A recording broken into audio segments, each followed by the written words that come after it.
Mon fils s'est planté devant moi et a écarté les bras en travers de la porte. « Papa, tu n'entreras pas tant que la famille de ma femme est là. » Je suis resté figé un long moment à observer mon propre fils me barrer l'entrée de ma propre maison.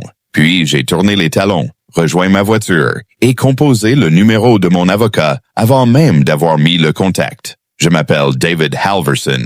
J'ai 63 ans et j'ai consacré 31 années de ma carrière à la maintenance et à la conformité pour la compagnie municipale des eaux de Portland. Autrement dit, pendant 3 décennies, mon métier consistait à garantir qu'aucun habitant de cette ville n'ouvre un robinet pour y trouver une mauvaise surprise. Il semblerait que j'aurais dû surveiller ma propre demeure d'un peu plus près. Retraité depuis 2 ans, avec une pension confortable, une maison entièrement remboursée sur Selwood Avenue et un unique loisir qui exaspère mon épouse. Mais avant de poursuivre, dites-moi d'où vous me lisez. Cela m'intéresse vraiment. Carol et moi partageons notre vie depuis 38 ans. Nous nous sommes unis alors qu'elle avait 23 ans et moi 25, dans le jardin de sa mère à Milwaukee, autour d'une table pliante couverte de mimosas, pendant que mon oncle massacrait des morceaux d'accordéon.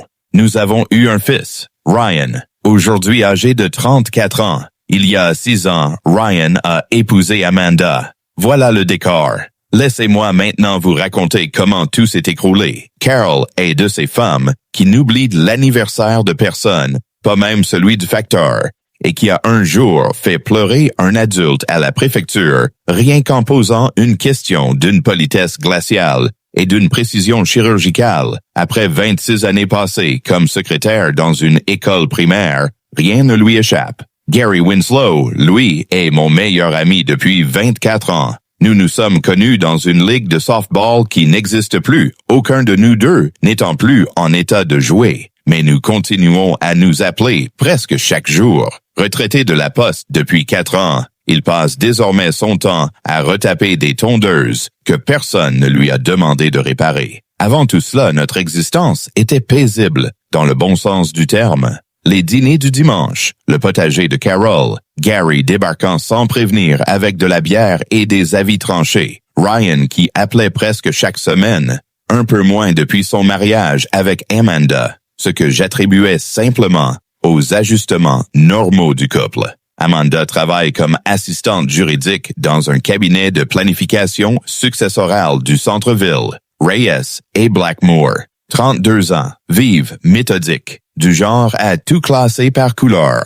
Au début, je l'appréciais sincèrement, courtoise à table, curieuse, attentive. Elle se rappelait même que Carol prenait son café avec 2 sucres. Ce que j'ignorais durant nos 4 premières années ensemble, c'est qu'elle et Ryan avaient englouti presque toutes leurs économies dans un restaurant de Hawthorne, le Copper Skillet, et que depuis le début de l'année précédente, l'argent y disparaissait à un rythme d'environ 11 000 $ par mois qu'il n'avait pas. Les premiers signes étaient si discrets que je n'y ai prêté aucune attention.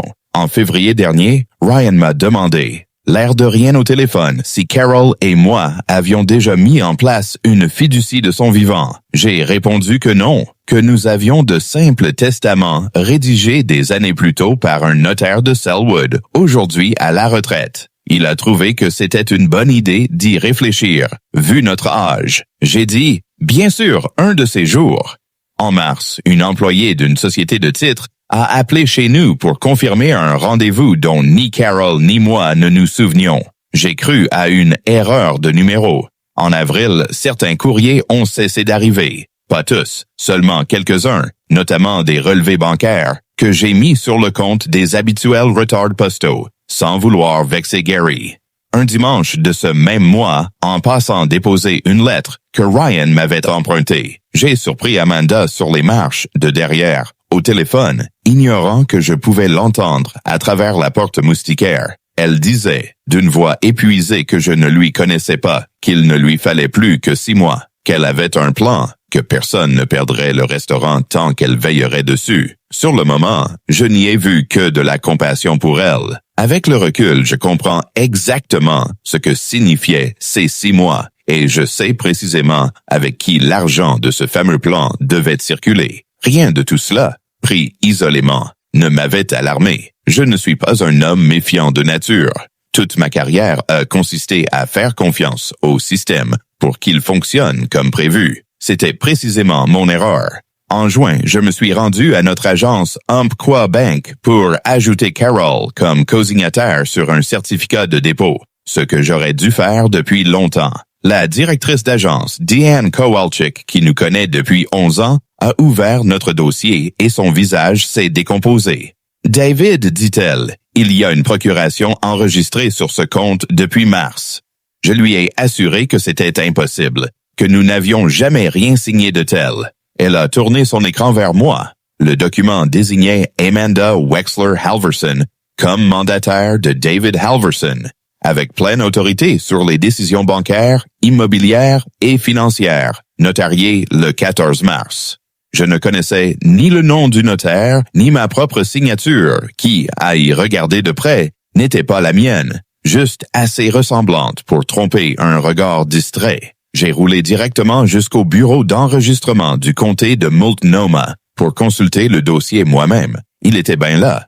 4 pages, mon nom soigneusement tapé en en-tête, une signature dont le D partait de travers et le sceau d'une notaire nommée Sharon Meeks que je n'avais jamais rencontrée. Un second document y était joint, une demande de transfert de titre pour la maison de Selwood, pas encore déposée, mise en attente jusqu'à ce que la procuration soit validée pour pouvoir être enregistrée. Ma maison, payée intégralement en 2019, patientait pour changer de propriétaire. Je suis resté assis dans mon camion sur le parking un très long moment, relisant 2 fois la date du sceau, comme si elle pouvait changer. Mes mains ne tremblaient pas. Elles étaient parfaitement immobiles sur le volant, comme si elles avaient perdu toute utilité. Ce soir-là, j'ai appelé Gary, qui a décroché à la 2e sonnerie, comme toujours. « Gary, je crois qu'Amanda essaie de me voler ma maison. » Silence. Puis, répète ça, plus lentement. Je lui ai tout raconté. La procuration, le dossier de transfert, la notaire fantôme. Après un instant, il a demandé « Est-ce que Ryan est au courant? » J'ai répondu que je n'en savais rien. Il a dit « C'est ça qui va faire le plus mal, bien plus que l'argent. » Il avait raison. Le lendemain, j'ai contacté Rebecca Voss, avocate spécialisée dans les litiges successoraux recommandée par Diane, une femme réputée redoutable en procès. 51 ans, direct, avec un rire semblable à une alarme de voiture, qu'elle ne déclenche que 2 fois par entretien, toujours au moment le moins attendu. Je lui ai apporté les documents du comté. Elle les a parcourus une seule fois, les a reposés et a déclaré « David, ce sceau de notaire est un faux. Sharon Meeks n'est inscrite nulle part comme notaire dans l'État de l'Oregon. Quelqu'un a fabriqué ce document de toutes pièces. » Rebecca a détaillé sa stratégie point par point. D'abord, déposer une révocation d'urgence de la procuration auprès du comté. Environ 10 jours de traitement, de quoi geler tout transfert en cours. Ensuite, assigner à comparaître le cabinet Race et Blackmore, employeur d'Amanda, afin de comparer le tampon frauduleux avec les logiciels utilisés en interne. Puis, rédiger une plainte civile pour fraude et falsification. Et enfin, un signalement à l'ordre professionnel, puisque la certification d'Amanda relève du programme du barreau de l'Oregon.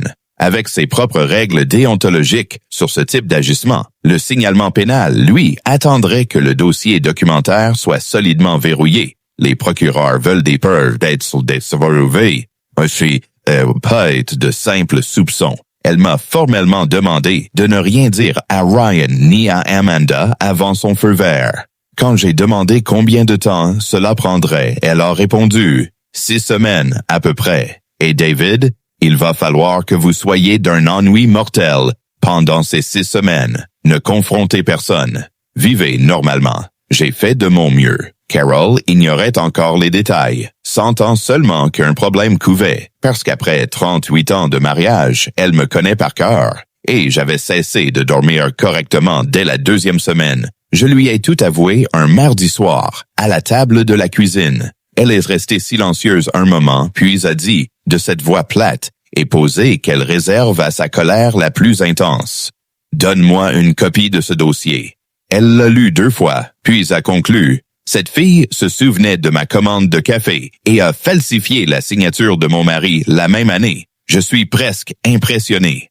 6 semaines plus tard, un samedi de la 3e semaine de juillet, Ryan et Amanda organisaient un dîner de famille chez eux, avec la venue des parents d'Amanda depuis Salem. Rebecca nous avait donné le feu vert cette semaine-là même. La procuration révoquée, la fausse notaire confirmée et un kit de tampons commandé au nom d'Amanda retrouvé. Les documents de transfert avaient été bloqués avant d'atteindre le bureau du comté. Ce soir-là, je suis allé parler à Ryan en tête-à-tête avant l'arrivée de la famille, parce que, quoi qu'il se passe ensuite, je voulais que mon fils l'entende d'abord de ma bouche. Ryan m'a accueilli à la porte, et j'ai lu la réponse sur son visage avant même qu'il ne parle. Mâchoire serrée, regard fuyant. Il s'est placé dans l'encadrement, bras écartés comme pour bloquer un passage. « Papa, tu n'entreras pas tant que la famille de ma femme est là. » Je suis resté debout à regarder mon propre fils me barrer ma propre porte, protégeant une table à laquelle j'avais pourtant été invité, défendant la femme qui avait imité ma signature.